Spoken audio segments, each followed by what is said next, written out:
DMS-TV jabarani filɛbagaw Mali kɔnɔ ali Mali kɔ ni wagati na an ka foli bɛ aw bɛɛ lajɛlen ye aw minnu kɛlen don ka dana ta ka da DMS-TV ka kuma bɛɛ lajɛlen na o dana kelen an fana b'o timɛ ka di aw fana ma ka sababu kɛ kuma bɛɛ lajɛlen na a b'an ka jamukanw lajɛ bi an bɛna fɔ an bɛ jamukan min kan ale tɔgɔ ko DMS-TV School n'an b'a fɔ DMS-TV ka walanbulon n y'a fɔ an ɲɛna kuma bɛɛ lajɛlen na dɔgɔkun an bɛ wele bila Aziz Tarawele ma ale kana pour que an bɛ se ka walanda dɔ ta ɲɔgɔn fɛ kuma bɛɛ lajɛlen na an yɛrɛ bɛ tilen k'a fɔ kuma bɛɛ la ko bamanankan n'i y'a ye an bɛ bamanankan fɔ an ka émission na mɔgɔ an bɛɛ lajɛlen an bɛ ɲɔgɔn sɔrɔ bamanankan de la hali ni an ka jamana kuntigiw n'olu bɛ kuma bamanankan na mɔgɔ caman b'i yɛrɛ sɔrɔ la donc émission fana sigi kun n'o ye pour que an bɛ se ka bamanankan don ba la cogoya min na an ka kalan bulon kɔnɔ i n'a fɔ an bɛ matière minnu kalan ekɔliso la n'o ye kalan pour que Aziz bɛ na an bɛ jɛ an b'u walawala ɲɔgɔn fɛ bamanankan na pour que aw fana bɛ se ka faamuyali sɔrɔ la cogoya min na k'a to aw sigiyɔrɔ la an ka foli bɛ aw bɛɛ lajɛlen ne tɔgɔ Abubakar Sidiki Jara donc bi an ye Aziz wele tuguni an bɛna kuma min kan o ye i n'a fɔ biologie a caman m'o dɔn ekɔli la n'a fɔra biologie a bɛ fɛn caman fɔ mais Aziz min da don a la ka walawala cogoya min na bamanankan na an bɛna fɛn dɔ fana yira aw la aw bɛ se k'o faamuya cogoya min na k'a fɔ nin bɛɛ lajɛlen bɛ se ka kalan an ka kan na n'o ye bamanankan ye donc an b'a fɔ aw bisimila a ka émission mandi kan n'o ye DMS-TV School ou bien DMS-TV ka walanbulon Aziz n ce n ce baasi t'i la kɔni baasi tɛ i Tarawele ayi n Jara de don non Tarawele kɔni an kɔrɔbayara o ma parce que n'i kɔrɔbayara i bɛ kɛ Jara de baasi tɛ ok an ɲɔgɔn sɔrɔ DMS-TV ka walanbulon sanfɛ nin dɔgɔkun kɔnɔ tuguni donc ni folikan dɔ b'i bolo ka ɲɛsin an lajɛbagaw ma Mali kɔnɔ ani Mali kɔ kan sɔnni an ka don bakuruba yɛrɛ kɔnɔ bon an bɛ bɛɛ lajɛlen fo foli sena min bonyalen don ka bɛn ni bɛɛ lajɛlen ka waati cogoya ye bon an bɛ segin tuguni k'o waleɲuman dɔn ka timinandiya o la ka an lamɛn parce que bɛɛ kɔni b'a dɔn tulo de bɛ nafa di kuma kama ni kuma na ni tulo m'a lamɛn dɔrɔn nafa t'a la effectivement voilà donc an b'a ɲini u fɛ halisa ni kɔni ni walanbulon in mɔgɔw bɛ n dɔn ni n ka politique ko kumaw ni fɛnw ye mais yan kalanko kuma dɔrɔn de bɛ yen an bɛ diɲɛ kɔnɔ bɛɛ b'i seko de kɛ donc an b'an seko k'an bɛ se ka kalan kɛ cogo min na walasa jamanaden fanba ka kɛ mɔgɔ kalannen an ka laɲini yɛrɛ fanba bɛ bolo kan kosɛbɛ o la bɛɛ k'i ta sira dɔn donc o la an bɛ aw yɛrɛ ka jabaraniso ɲɛmɔgɔyaso fo kosɛbɛ n'o ye DMS-TV ɲɛmɔgɔyaso ye k'aw yɛrɛ fo ka jatalaw fo kosɛbɛ ok komi n y'a fɔ bakuruba daminɛ na n ko bi an bɛna kuma biologie kan n'o fɔra sisan minnu sigilen bɛ écran kɔfɛ a caman bɛna fɔ biologie an bɛn'o kɛ cogo di bamanankan na donc u ka u sɔgɔlen to DMS-TV la i yɛrɛ bɛ to k'a fɔ kuma bɛɛ lajɛlen na u ka ja in cari ni Ala sɔnna minnu bɛ hali jamana kɔfɛ olu bɛɛ lajɛlen b'a sɔrɔ k'a fɔ ko an sigi kun y'o ye pour que an bɛ se ka an ka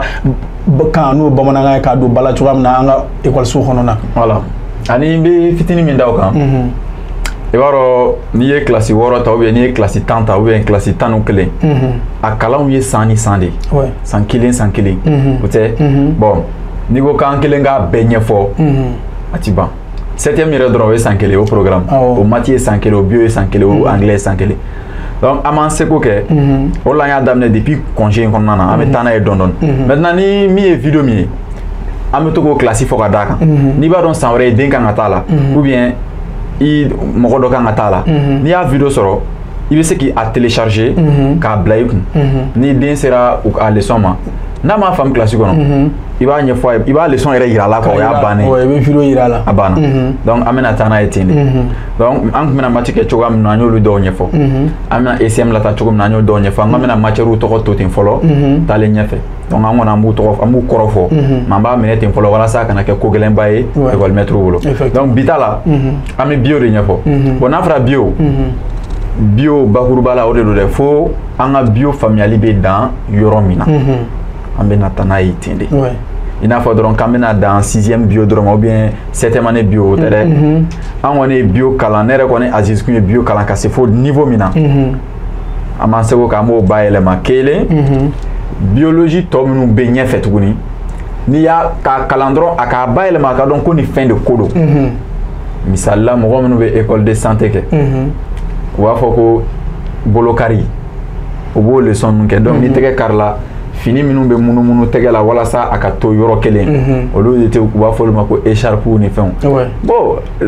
latin de don tubabu y'a bayɛlɛma de k'a kɛ dɔnniya ye donc n'i fana y'a kalan français la k'a yɛlɛma bamanankan na dɔrɔn i y'a yɛlɛma ko kelen a banna voilà donc bio n delila k'a f'i ye n ko biologie ti français français mot tɛ mais comme an bɛ ka kalan français fɛ a bɛ k'an kɔnɔ ko français de don o tɛ i n'a fɔ salam bɛ cogo min na mɔgɔ caman b'o kɛ arabukan ye ka taa sɔrɔ salam ye hébreukan fagalen de hébreukan na a bɛ fɔ salam de ma ko shalom donc salam fana tɛ arabukan salam tɛ arabukan salam ye hébreu de donc shalom o de gɛrɛla ka na salam a kɔrɔ de kisi bɛ i ye o de la n ko mɔgɔw b'a fɔ ko jɔ bɛ i ma kɔrɔ ye kisi b'i ye quoi a kɔrɔ dɔ ye i y'a ye donc mais olu ti ban kan na quoi donc biologie bio o bɛ nin de ko fɔ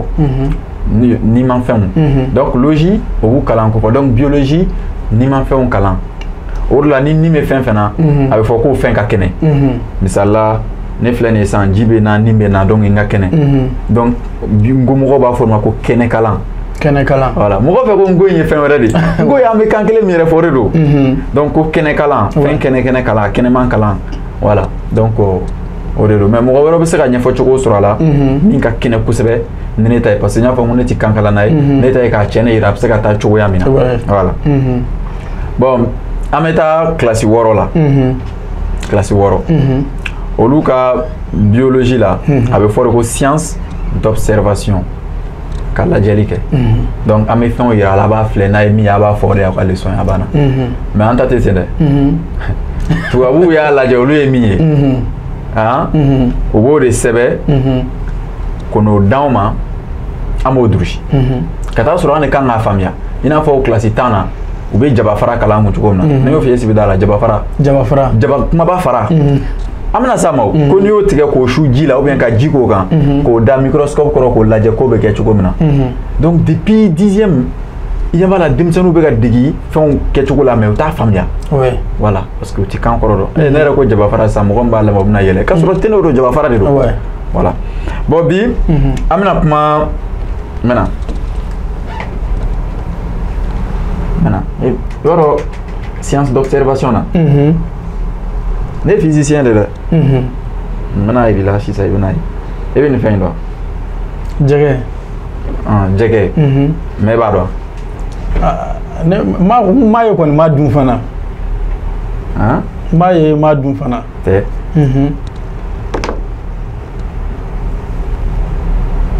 i bɛ nin dɔn i ko jɛgɛ ɔ nin ye jɛgɛ ye manɔgɔ yɛrɛ fana ye jɛgɛ ye manɔgɔ o t'a tɔgɔ wɛrɛ ye yan baasi tɛ an bɛ na bon 6e na u b'a fɔ denmisɛnninw ye cogo di ko carbe donc a bɛ fɔ nin de ma ko tɛbɛnni nin bɛ kalan 6e na i y'a ye bon a lajɛ dɛ o de yɛrɛ ɲɛ b'a la jama k'a kɛ to a ji bɛ ka bɔn bɔn mais a bɛ bɛn a kun de ye walasa a ka faamuya faamuyali de ko don faamuyali bɛna sɔrɔ voilà donc u ko jɛgɛ tɛbɛnni filɛ nin ko fɛn kɔkoloman don o kɔrɔ ye kɔkolo b'a la n'a fɔ a filɛ cogo min na nin ko kɔkolo b'a la o tɛ ko a b'a ka diɲɛlatigɛ kɛ ji de la bajiw parce que ninnu sɔrɔ ka go kɔgɔji la donc an bɛ segin a kan ko n tɛbɛnni filɛ ko nimafɛn don kɔkolo b'a la parce que nimafɛn dɔw bɛ yen kɔkolo t'olu la n'a bɛ f'o ma ko les invertébrés i n'a fɔ bugubaga bɛ cogoya min na kɔkolo tɛ bugubaga la mais ni kɔkolo bɛ nin na donc ko nin ye fɛn kɔkoloman ye k'a bɛ a ka diɲɛlatigɛ kɛ ji de la o tɛ bon ko anw sen n'an tɛgɛw banna cogo min na k'ale fana senw n'a tɛgɛw b'a la ten nka k'olu de o gɔli minnu fila la nin k'o gɔliw de b'a yamaruya ka nɔ ji la o gɔliw de ye ninnu ye gɔli minnu b'a la voilà ninnu de b'a yamaruya a ka se ka nɔ ji la bon ko ni gɔli ninnu bɛ taa fo den 7 la an t'o jate k'o lajɛ 1 fila 3 4 5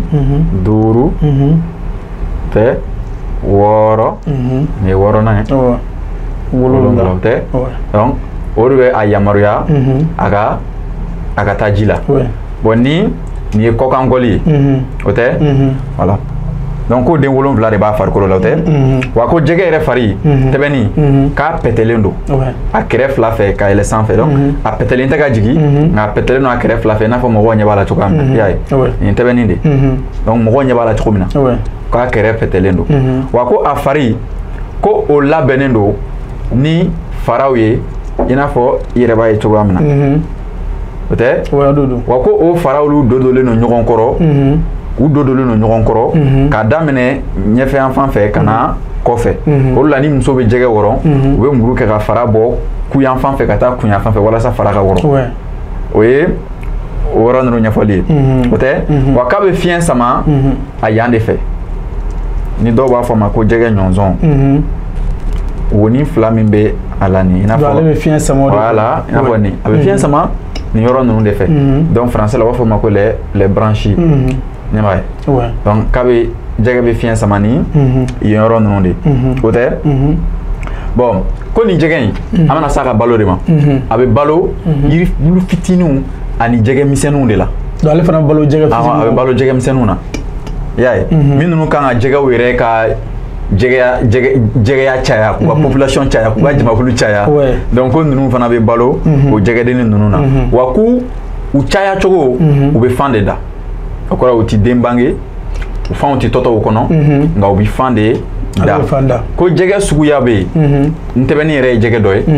manɔgɔ ye dɔ ye ntinɛni n'o ye sardine o fana b'a la nin ntɛbɛnni leçon de bannen 6e na nin ye ten leçon de bannen filɛ nin donc an bɛ segin a kan misala ni mɛtiri taara kilasi kɔnɔ ni 130 mɛtiri tagatɔ dɔrɔn leçon b'i bolo bamanankan na i bɛ tɛbɛnni kelen san dɔrɔn i bɛ taa n'a ye i bɛ taa yira denmisɛnninw na i b'a fɔ bi walanda bɛna tali kɛ nin de kan n'i yɛrɛ y'a yira dɔrɔn ekɔlidenw b'a dɔn a filɛ ne nana n'a ye gɛlɛya b'a la gɛlɛya t'a la donc ko jɛgɛ ye ni ma fɛn ye kɔkolo b'a la n'i ye nin bu bɔ sisan i bɛ taa sɔrɔ kɔkolo b'a la donc ko kɔkolo ma fɛn don o tɛ ani a bɛ balo ji de la o tɛ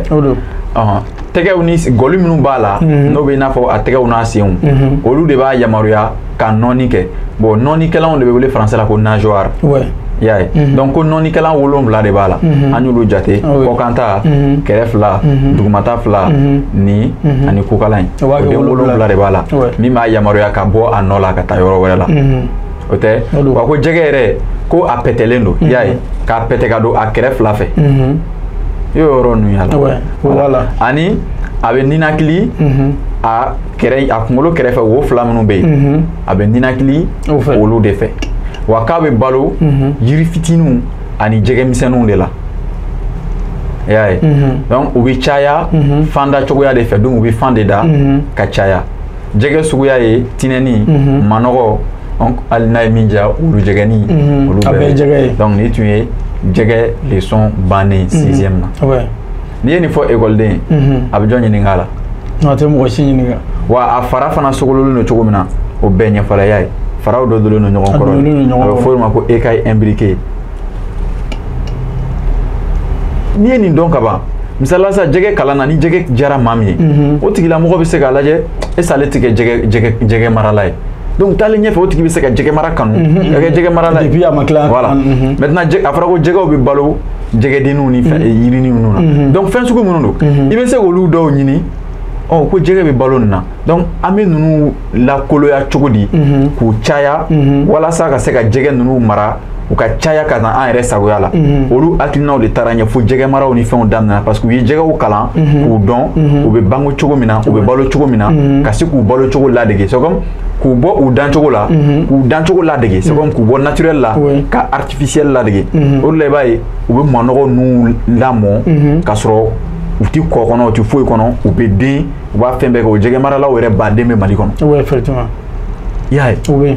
n'o y'a fɔ depuis kalan wagati n'i ye nin faamuya dɔrɔn i bɛ se k'a labɔ. voilà donc ni mɔgɔ min ye nin faamuya ka to ka segin nin kan nafa jumɛn b'o la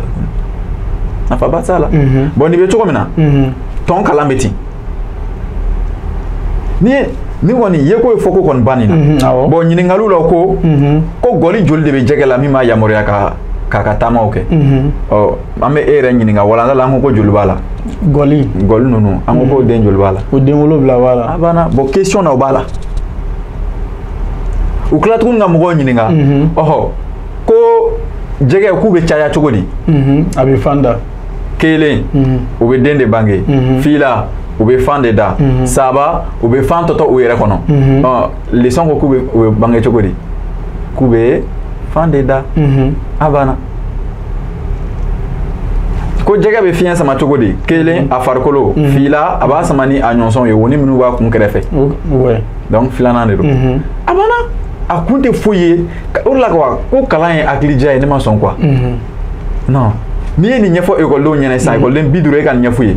i bɛ taa sɔrɔ 50 la i bɛ taa sɔrɔ 45 o bɛɛ y'a faamu. o bɛɛ y'a faamu. leçon sɛbɛn kun bɛ kɛ jumɛn ye n'u taara so san ni jɛgɛ t'u ɲɛkɔrɔ n'u bɛ k'a kalan dɔrɔn u yɛrɛ bɛ jɛgɛ y'u ɲɛkɔrɔ nin b'a la nin b'a la nin b'a la fɔra ko den 7 1 2 3 4 5 6 7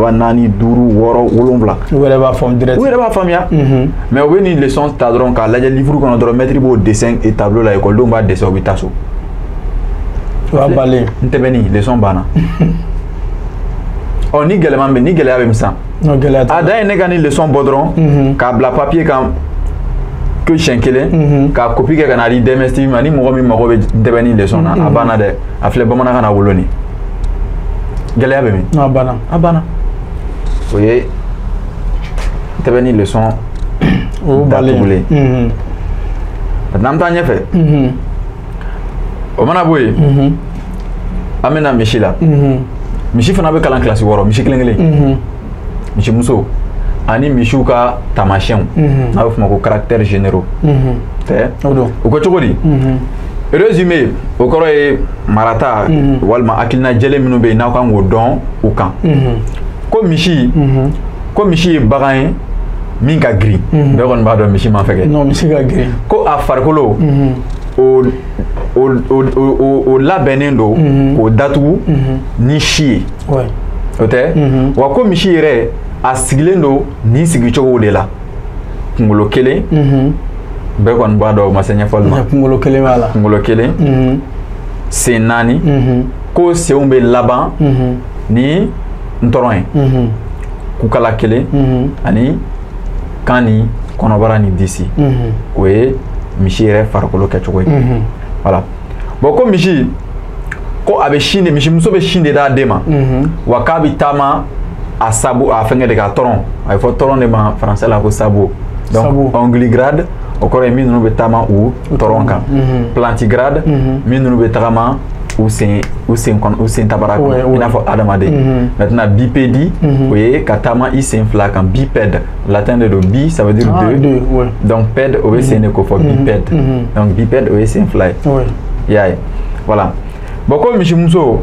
k'a bɛ a nɔnɔ a n'a sogo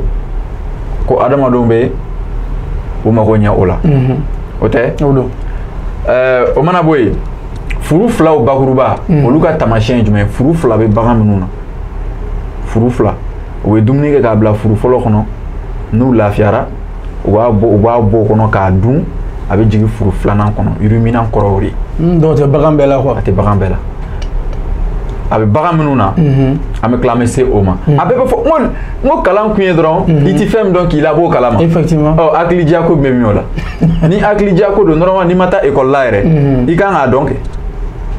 e ye mɔgɔ jumɛn ye adamadenw la tan ko ni dɔnniya bɛ na diɲɛ kɔnɔ a tɛ yen a tɛ yen donc i bɛ na i b'a kalan diɲɛ kɔnɔ de i b'a labaara diɲɛ kelen in kɔnɔ wa i bɛ taa k'a to diɲɛ kelen in de kɔnɔ mɔgɔ ni dɔnniya tɛ taa lahara donc o la u ko furu filaw ka taamasiyɛn kelen baganw don kɔkolo bɛ bagan minnu na i n'a fɔ an ye jɛgɛ f'i ye cogo min na kɔkolo b'a la misi kɔni ka kɔkolo ko kɔni o tɛ dogo mɔgɔ la donc ko kɔkolo b'u la wa a bɛ balo bin de la herbivore kɔrɔ o de fɛn bɛ bin dun voilà bon k'u ɲi u dakɔnɔ ɲi kɛlen don nin kɛcogo in na incisive b'a la ani molaire an b'o ɲɛfɔ sisan i bɛna faamu i yɛrɛ bɛna ye quoi kan de don incisive latin de don o kɔrɔ tɛ dɔwɛrɛ ye tigɛlikɛ ɲiw donc ɲi minnu bɛ ɲɛfɛ yan olu de bɛ tigɛli kɛ wuluɲi t'u la wuluɲi ye ɲi minnu bɛ kɛrɛfɛ n'u bɛ sɔgɔli kɛ n'a bɛ f'o ma ko canine canine o nana kumaden min fɛ a bɛ f'o de ma ko canne o ye latin de a bɛ f'o de ma ko wulu parce que ɲi fila bɛ waraw yan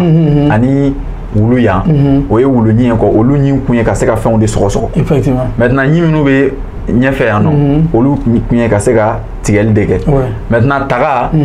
a bɛ f'o de ma ko prémolaire maintenant tagaju o ye molaire yɛrɛ ye i y'a ye n t'a dɔn n'an bɛ ɲɔgɔn fɔ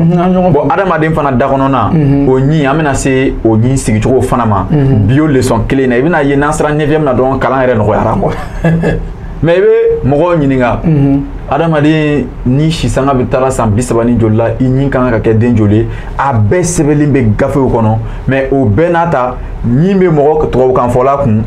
ɲi bɛ tubabukan fɔbali kun mais tubabukan fɔla ko tubabukan fɔbali ko ye kunfi k'a sɔrɔ e bɛ ɲin dɔn tubabukan na ale bɛ ɲin dɔn a ka kan na a b'a dɔn a ka kan na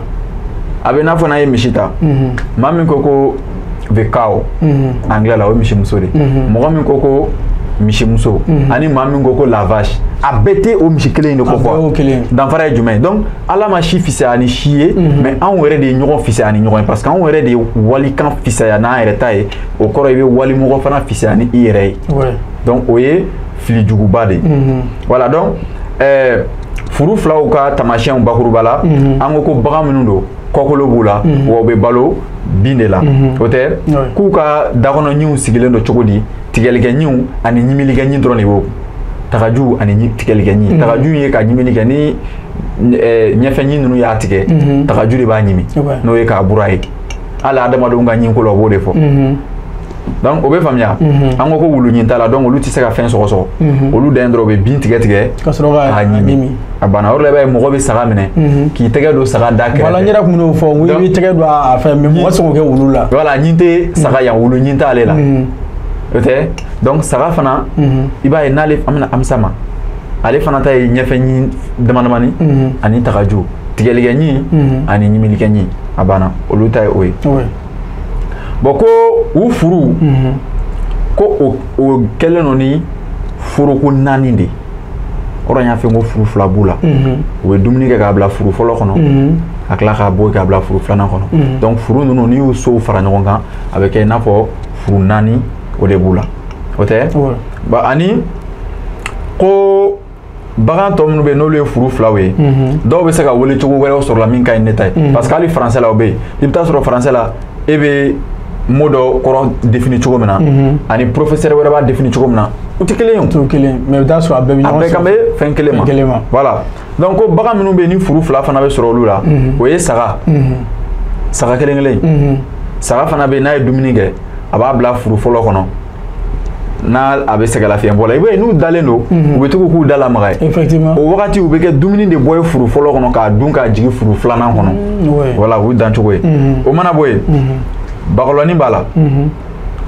i y'a ye ɲaamɛ b'a la o tɛ ani mangalani fana bɛ ten donc o de la fɔra ko mɔgɔw k'a jateminɛ bagan fɛn fɛn bɛ yen k'a tɔrɔn cilen don 2 ye donc olu ye jateminɛw ye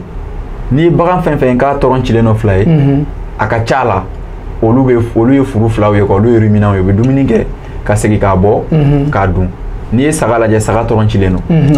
mais n'i ye fali lajɛ fali tɔrɔn cilen tɛ donc o kɔrɔ ye fali tɛ se ka dumuni kɛ ka tila tuguni ka segin k'a bɔ k'a dun fali tɛ se k'o kɛ ɲɔgɔmɛ b'a kɛ ɲɔgɔmɛ sen cilen don misi b'a kɛ misi sen cilen don donc ni tun ye misimuso fana walan bannen kilasi 6 la bon n'i bɛ ka nin fɔ ni o de la hali école la quoi i b'a dɔn an kan ka taa diɲɛ nɔfɛ de quoi écran plat ninnu kan ka kɛ kilasi bɛɛ kɔnɔ cogo di misaliya sisan n'an bɛ leçon na i bɛ se ka a bila misi yɛrɛ la ten i bɛ misi yira a bɛ ka tagama a bɛ ka dumuni kɛ a n'a denw i b'o yira école n ko tubabu ka école bɛ ten de tubabu ka école la i b'a ye fɛn min bɛ ka f'i ye i yɛrɛ ɲɛ b'o la i n'a fɔ an ye nin leçon kɛ cogo min na jɛgɛ t'a la an bɛ ka jɛgɛ kalan waati min na i yɛrɛ ɲɛ bɛ jɛgɛ la ɲɛfɔli foyi tɛ tɛmɛ o de kan olu ta tɛ dessin dɔrɔn ye quoi ayi mais anw ta ye dessin de ni min yɛrɛ bɛ se dessin na kosɛbɛ u b'a fɔ nin bɛ se kosɛbɛ dɛ n'an bɛn'o fana fara an ka walanbulon kan n'an bɛ fɛn kɛ don wɛrɛ siɲɛ wɛrɛ an b'o fana kɛ écran kɔfɛ mɔgɔw b'a ye n'an bɛna nɛgɛ kalan simina an bɛ s'a ma o an bɛ nɛgɛ yɛrɛ nɛgɛ bɛ sɔrɔ an bɛ se ka na n'o ye ne yɛrɛ bɛna na n'o ye n bɛ n'o yira nɛgɛ bɛ na voilà donc jima fɛn minnu bɛ n'olu sɔrɔ ka go a bɛ se k'olu jaw ta k'o yira a bɛ kɛ ka baara min kɛ walasa mɔgɔw k'a dɔn misala chlore usine bɛ mɔgɔ minnu bolo jin dɔ bɛ kɛ mɔgɔw bolo u bɛ to k'o kɛ piscine kɔnɔ chlore dɔ ye mais français m'o traduit anglais m'o traduit bɛɛ y'o to ten k'o wele o ka ɲuman latin ka kan de don latin ninnu u kɔnna ka dɔnnibagaw sɔrɔ dɛ u kɔnna ka mɔgɔ hakilimaw sɔrɔ yɛrɛ de o de y'a kɛ i b'a ye vache ninnu ni biologie microscope télescope caméra ninnu ni fɛn ninnu homme femme a tilan bɛɛ ye olu ka langue de voilà donc misi an ko ko bagan don misimuso an ko ko bagan don bagan min ka girin a farikolo o datugulen don ni si ye a fari labɛnnen don nin cogo de la kunkolo kelen sen 4 k'o laban ni tɔrɔn ye ani kukala kan ni disi ni kɔnɔbara a bɛ n'a fɔ ala adamaden ta bɛ cogo min na siyɛn wɛrɛ an bɛna so fana ma adamaden farikolo le corps humain bon i yɛrɛ maître yɛrɛ bɛ kɛ le corps humain fɔ ye livre datugu dɛ n'i kɔni i b'a kɔrɔ dɔn n'i ko adamaden farikolo e yɛrɛ tɛ adamaden yan ɔ wuli dɔrɔn k'i jɔ ekɔlidenw ɲɛma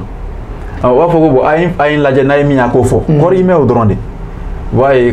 an ɲɛ bɛ ɲɛkili fila nun da tulo tɛ kunkolo la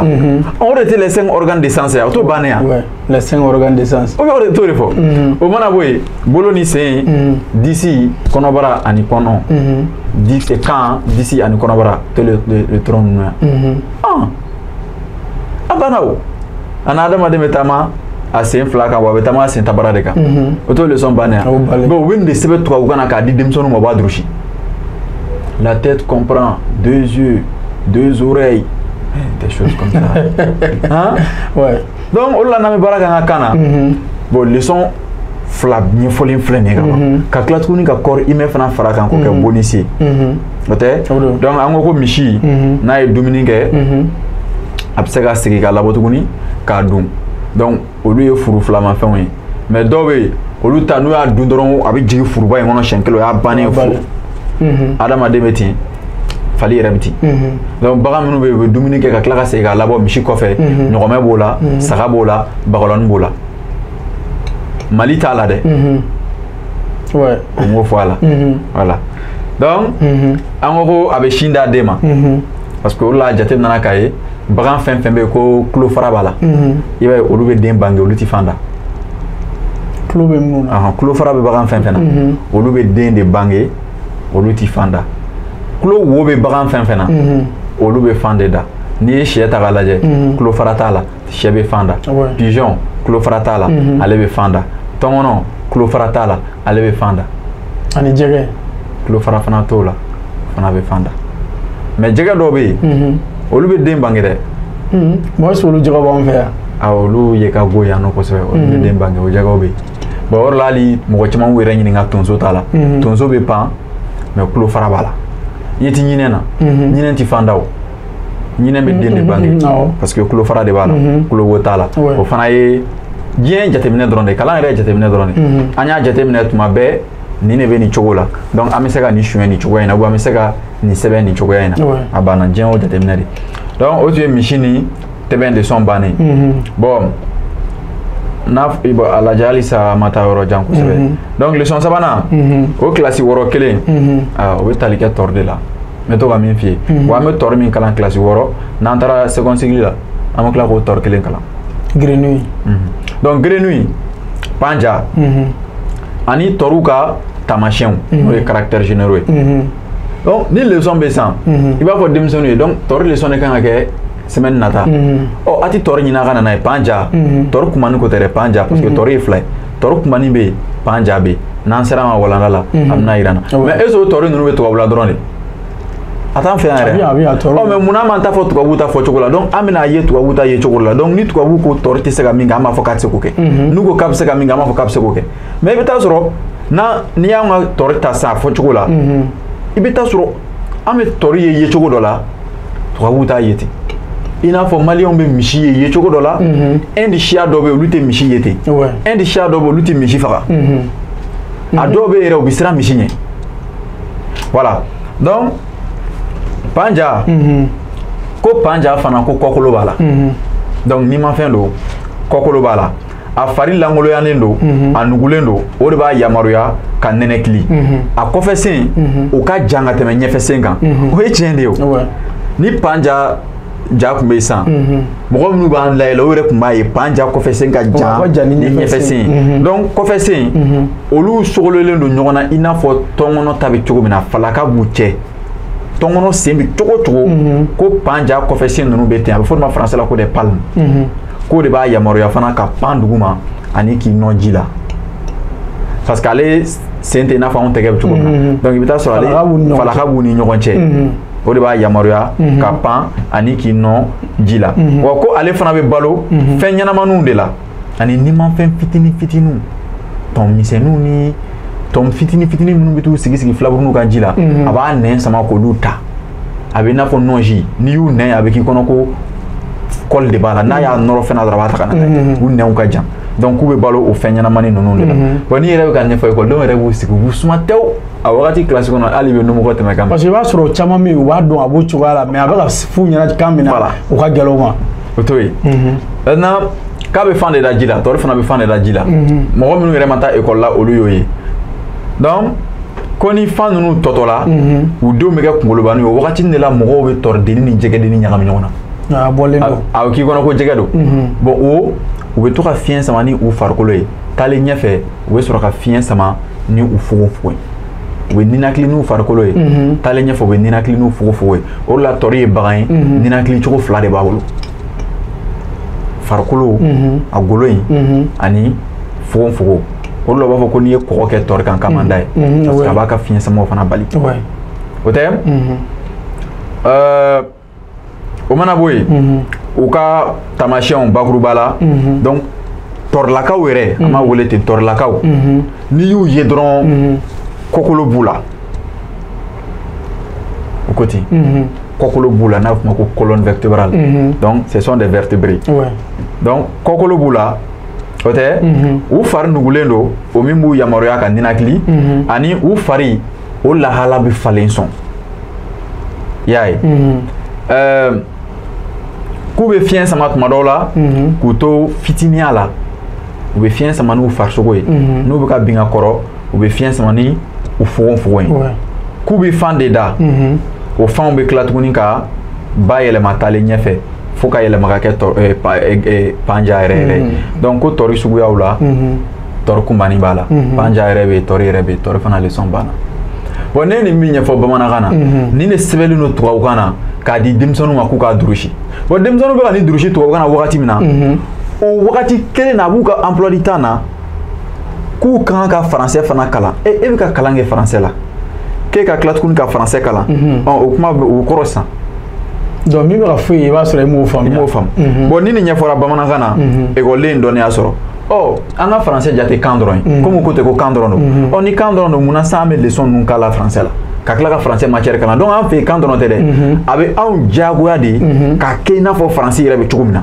an bɛ faransɛ kalan diyagoya de don parce que jamana constitution yɛrɛ de ko ten bon constitution de effet filɛ nin ye hali sixième année ekɔlidenw kan nin y'a ye o la ne ko n ko fereke ye jamana sariya de ni fereke tɛ e ye o Assimi nana ni sɔrɔ ye ne tɛ ekɔlidenw tɛ mais n'i y'an bɛɛ fara ɲɔgɔn kan an bɛnna bɛnkan min kan ko ka baara kɛ n'o ye o de don mais sisan mɔgɔw hakili dayɛlɛ la Chine olu bɛ tɔri kalan tantɔ u ka kan na Faransi bɛ tɔri kalan ta a ka kan na Allemagne b'a kalan a ka kan na Vietnam b'a kalan a ka kan na Indonésie b'a kalan a ka kan na Rwanda b'a kalan a ka kan na Maliyɛnw bɛ sɔn k'a fɔ de ko tɔri tɛ an ka kan na ko lakan tɛ k'a kalan u bɛ sɔn k'o fɔ non c'est pas fɔ panja u bɛ sɔn k'a fɔ k'o tɛ yen panja min bɛ pan o de ko don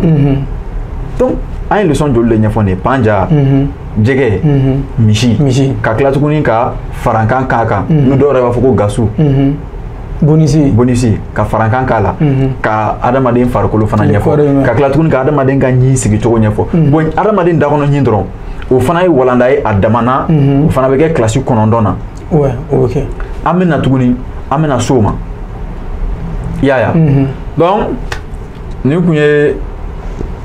bi walandaw ye k'a ɲɛfɔ mɔgɔw ye kilasi 6 ko kan b'a dɔn maa fɛn fɛn taara ekɔli la ni ye nin lamɛn i na ni faamu maa minnu yɛrɛ ma taa ekɔli la olu fana kɛra mɔgɔ kalannenw ye donc a bɛ mɔgɔw kunna min kɛ ko n'an taara ekɔli la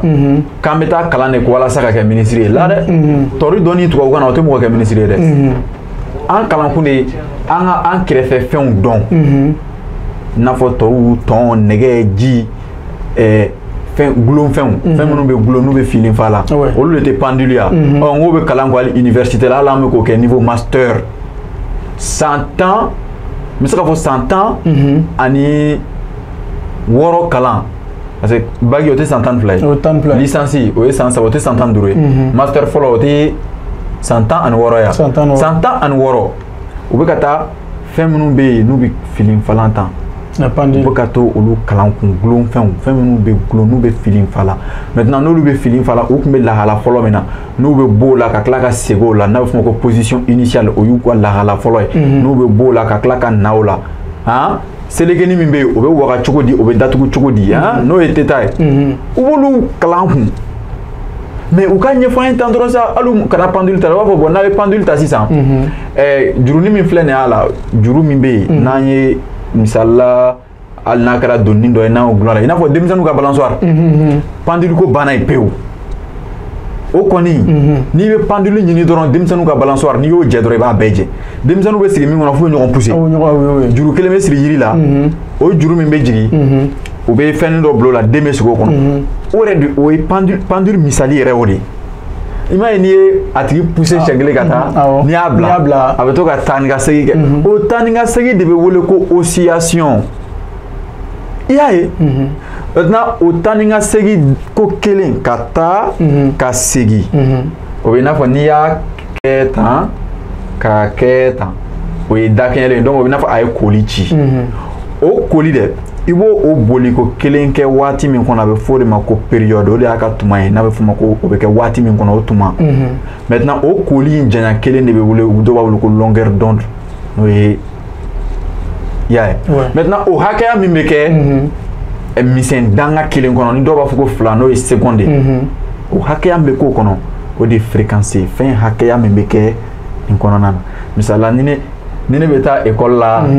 siɲɛ 5 de dɔgɔkun kɔnɔ donc ɲɛ bɛ fréquence bɛ na ten mais radio fana fréquence nana o de la quoi mais mɔgɔ min y'o fréquence jate o de tɔgɔ tɛ hertz ya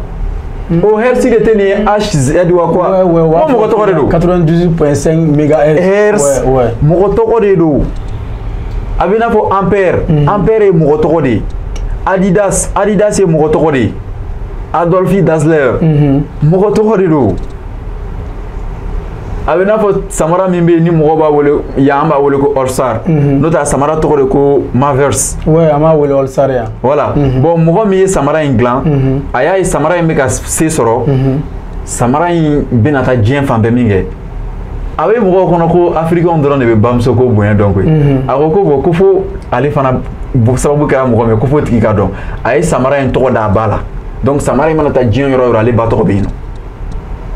o de la i b'a samara ni fɛn fɛn lajɛ a yɛrɛ o wonin fila b'a kɛrɛfɛ donc o ye i bɛ se ka lase juru dɔw fɛ ka samara in kɛ k'a ɲɛ k'a bɛn i se ma fɛn fɛn bɛ yen u mana fu hali an bɛ sɛbɛnni kɛ ni bigi minnu ye n'i y'a datugunan bɔ a la i bɛ wonin dɔ y'a la bigi caption bigi datugunin na wonin dɔ b'a la effectivement a kun ye jumɛn ye bigi mɔgɔ min y'a hakilina sɔrɔ a ko bon k'an ka lajɛ ko denmisɛnninw bɛ se ka to bigi kulonkɛ la ka bigi datugunan kunu donc ko n'u ye bigi datugunan kunu ni fiɲɛ bɔda tɛ yen o fiɲɛ na a bɛ problème gɛlɛya las'u ma u ye mun de kɛ donc u ye wo bɔ bigi caption datugunan na o la n'i y'a kunu sisan i bɛ to ka fiɲɛ bɛ bɔ a fɛ dɔɔni dɔɔni o wo kelen de filɛ nin ye bɔnbɔn min b'an bolo ko wadada n'i bɛ ka mugan ka se yɔrɔnin dɔ la wo bɛ k'a kɔnɔ wa n'i yɛrɛ ye bɔnbɔn sama ka bɔ kala la i bɛ wonin dɔ ye kala kɛrɛfɛ o kun tɛ dɔwɛrɛ ye ni bɔnbɔn sukoroji in de bɛ yɛlɛ donc n'o yɛlɛnna sisan ka bɔnbɔn kun don a la a bɛ woyo ka don wonin fɛ kelen et puis ni i filila ka bɔnbɔn a kalani kunu fiɲɛ bɛ bɔ a fɛ a kun ye olu de ye non a si ma kɛ gansan a si ma kɛ gansan voilà bon ni denmisɛnninw ka balançoire min yirila ten an b'o kalan terminal la ka taa kɛ université la ka tila ka taa kɛ master la maintenant n'i y'o balançoire fila ɲɔgɔnna gulo ɲɔgɔn na i n'a fɔ denmisɛnnin bɛ sigi min kɔnɔ u y'o yɛlɛ sanfɛ ka juru wɛrɛ siri o la ka dɔ wɛrɛ fana gulon o la denmisɛnnin bɛ sigi nin fana kɔnɔ o y'a kɛlen double pendule ye master mécanique analytique depuis n y'a walanda lajɛ dɔrɔn n sina ka denmisɛnninw ka balançoire ta k'a lajɛ quoi i y'a ye wa olu ka taa ni ka segin u ka teliyaw n'u ka taamasenw gulonnen don ɲɔgɔn na diɲɛ o bɛ kalan diɲɛ université ba fana bɛɛ la mais bɛɛ b'i ta kɛ i ka kan ani anglais la maa b'an ta kɛ français la donc n'anw ye yecogoya la min ka ɲi kosɛbɛ an b'o yira français la français b'a fɔ ah nin fana ye hakilima dɔ yɛrɛ u b'o sama ka na o fɛ yen e ma y'an ka premier national bɛ taa France yan olu bɛ taa France an bɛ France de ka sira kan o de la an bɛ ko ye France ka ko yecogo de la n'o tɛ mun m'an bali k'a fɔ ko panja foyi mun m'an bali k'a fɔ ko fali an bɛ zonzani kalan français t'a fɔ ko zonzaniw an de b'a fɔ ko zonzani donc an bɛ zonzan kalan k'a kunkolo kolow dessin ka kuma a senw kan a bɛ balo cogo di kulo fara b'o la donc o kɔrɔ o fana bɛ den de bange olu fɛn ninnu hali u si sanga bɛ jate bagan minnu bɛ mɛn si la ni min ye a yirala k'a fɔ korokara bɛ mɛn si la duga duga kelen o fana bɛ mɛn si la kosɛbɛ yaya donc o de la ne ko n k'an y'an kulonkɛ kalan de la diɲɛ gɛlɛya tɛ denmisɛnnin ɲɛsira la o mais mun na constitution gɛlɛya filɛ nin ka an ka ekɔlidenw kɛ vorin ye a pratique tun bɛ yen a mɛnna mɔgɔw ma miiri a kan k'a ye ko fɛn ye gɛlɛyaba ye fo bi o de la an b'a ɲini halisa jama fɛ u ka video ninnu cari kelen u ka fɛnw ɲɛfɔ u denw ye u ka kanw na u k'a mɛn mais a kana maa si bali ka walikan kalan dɛ awɔ parce que hali nin filɛ ne ye nin bayɛlɛma ka na ka bɔ tubabukan na ka na an ka kan de la parce que a kɛra an ka maakɔrɔw kunna hali Modibo ninnu kana a tun b'u bɛɛ kunna ko c'est comme tubabu ala ye diɲɛ tubabu dan tubabu ye farafinw dan quoi a b'u kunna ten caman hakilinaw ye hali bi caman hakilinaw ye o de la n'i ye kuma dɔ fɔ a tɛ se ka kan ka kan n'a dɔrɔn ta bɔra tan mais o bɛɛ lajɛlen bɛ faamu a misali kelen filɛ leçon 3 a banna donc mɔgɔw ka jaw télécharger u k'u abonné DMS TV kan minnu ye walanko kuma fɔ an ye kosɛbɛ yan walan dɔrɔn de bɛ yan nɔ politique ko kuma tɛ fo ni misali min kan ka ta an bɛ misali dɔrɔn de ta k'a yira mais an t'a walawala la dɛ o de la an ye misaliw ta k'a yira dɔrɔn n'i y'a ye a bɛ tubabukan na constitution de ye nɔ don ɔ ni denmisɛnninw ye nin dɔn tan 6e na o ye misali la 8e leçon caman bɛ se ka na 6e ni 5e année la lycée taw bɛ na 9e ni 8e na université licence taw bɛ na lycée la master taw bɛ na licence la donc o la niveau doctorant ni fɛnw olu bɛ jigin ka na master la donc o la professeur baw de bɛ sɔrɔ sisan donc fo recherche ka kɛ jagoya ɲɛɲinini bɛ kɛ ni dun ye ɲɛɲinini kɛ i bɛ ɲɛsɔrɔli kɛ diɲɛ o de n'i y'a ɲɛɲini dɔrɔn i b'a ɲɛ sɔrɔ ni mɔgɔ min da ko danna yɛlɛ o de voilà donc nin tun ye bi walandaw ye ko yira mɔgɔw la k'a yira k'a ka nɔgɔ ok an lajɛbagaw a yɛrɛ fana ye faamuyali caman sɔrɔ la Aziz filɛ an filɛ ka leçon 3 ɲɔgɔnna kɛ ka tila ka bonus fara kan ni a bɛ se ka fɔ la bamanankan na i yɛrɛ ko cogo di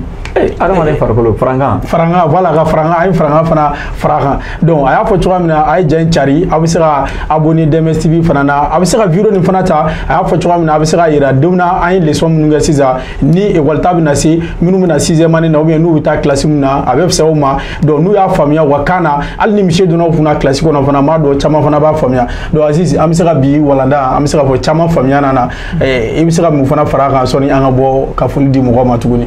Bon an bɛ bɛɛ lajɛlen fɔ faamuyali min bɛ min na an b'a fɔ an bɛ segin k'a fɔ an tɛ sɛgɛn an tɛ ɲinɛ u ka a yɛlɛma ka na jamana kanw na a ka kɛ dɔnniya ye jamanadenw ma misali la ni min b'a dɔn ko i bɛ se ka i ye sariya kalan ka sariya bayɛlɛma bi an ka waati tɛ i n'a fɔ fɔlɔ fɛnw développé la i y'i sigila média dɔ la dɔrɔn tu ka sariya leçon yɛlɛma i ɲɛ tɛ tubabu professeur bɛ video kɛ o tuma an ka professeur ka fisa video kɛ ma tubabu professeur de m'olu kalan maa min ye kalan u bɛ video kɛ i b'i yɛrɛ fisa video kɛ ma donc o ye faamuyabaliya de donc u ka video kɛ ka adamadenw hakili dayɛlɛ u ka réseaux sociaux bɔ kulonkɛkɛyɔrɔ ni tiɲɛnikɛyɔrɔ la u k'a yɛlɛma k'a kɛ dilannikɛyɔrɔ ye i bɛ taa sɔrɔ réseaux sociaux kɛlen dilannikɛyɔrɔ la ne ni aw seko ye nin de i bɛ taa sɔrɔ dɔw bɛ ale seko tɛ dɔwɛrɛ ye ka kiiri bɛ labaara cogo min na ko ɲɛfɔ dɔw seko y'o ye parce que mɔgɔ kelen tɛ fɛn bɛɛ dɔn ne ko ne bɛ physique de kɛ ne tɛ kiiri kɛ voilà donc ne t'o dɔn a b'a la misali la n'a nana kuma opéreli ko kan ne tɛ kuma o la ne t'o dɔn mais physique fɛnw ni mathématique ninnu bɛ kalan cogo min na hakilina nana cogo min na an bɛ se ka dɔ ɲɛfɔ o la nin ɲɛɲinina tan nin bɛ tan nin bɛ tan an bɛ se ka an hakilina min fɔ o la an bɛ o yira donc an b'a yira bɛɛ la mɔgɔw ka n'u tɛgɛ jigin denmisɛnninw fana k'a faamuya ko nin de bɛ laban ni fili ye an ka mɔgɔkɔrɔbaw sɔrɔ an kana sɔn a ka an sɔrɔ mais n'an fana y'a ye k'an bɛ se k'an ye bɔda sɔrɔ an kana kɛ fɛɛrɛ ye tuguni ani sira ye k'an ka mɔgɔkɔrɔbaw dɔgɔya cɛman ye n'i y'i ka mɔgɔkɔrɔbaw dɔgɔya i na dɔ ta lafasa ye ni dun y'i ka malodaga jigin ko dɔ ta bɛ yen i tɛ kɛ malotigi ye fo ka dugukolo meleke donc an kana an ka mɔgɔkɔrɔba ninnu kɛ mɔgɔ bolo kɔfɛ mɔgɔw ye cogo dɔ la cɛman ye voilà ok merci Aziz an b'i yɛrɛ fo donc k'a fɔ DMS TV lajɛbagaw bɛɛ lajɛlen Mali kɔnɔ ani Mali kɔ kan an minnu sigilen bɛ k'an layɛ nin wagati in na an ka foli bɛ aw bɛɛ lajɛlen k'a fɔ ko dɔgɔkun an bɛ Aziz wele ka na an bɛ matière dɔ ta ou bien an bɛ se ka walanda dɔ ta an bɛ kuma o kan pour que aw yɛrɛ bɛ se ka faamuya cogoya min na bi an kumana jɛgɛ kan an tilala ka kuma tori fana kan en même temps a ye misimuso fana ka ko fana caman fɔ ma don a caman faamuyali sɔrɔ la en même temps bonisi fana farala kan n'o faranga ye pour que aw bɛ se k'o faamuya cogoya min na an b'a fɔ aw ka sɔgɔlen to DMS TV la kuma bɛɛ lajɛlen na aw tɛ fɔ a jugukɔrɔ i n'a fɔ DMS walanbolo yɛrɛ b'a yira cogoya min na ka se ka an ka matière n'o ye an ka kalan kɛcogo bamanankan na an bɛ se ka o lakaboya cogoya min na pour que bɛɛ bɛ se ka faamuyali sɔrɔ la cogoya min na i n'a fɔ jamana caman b'u ta kɛ cogoya min na ani Aziz fana sigi kun ye aw fana ka se k'o faamuya o cogoya kelen na ne b'a fɔ ala k'an bɛn diɲɛ waati wɛrɛ DMS TV ka walanbolo sanfɛ.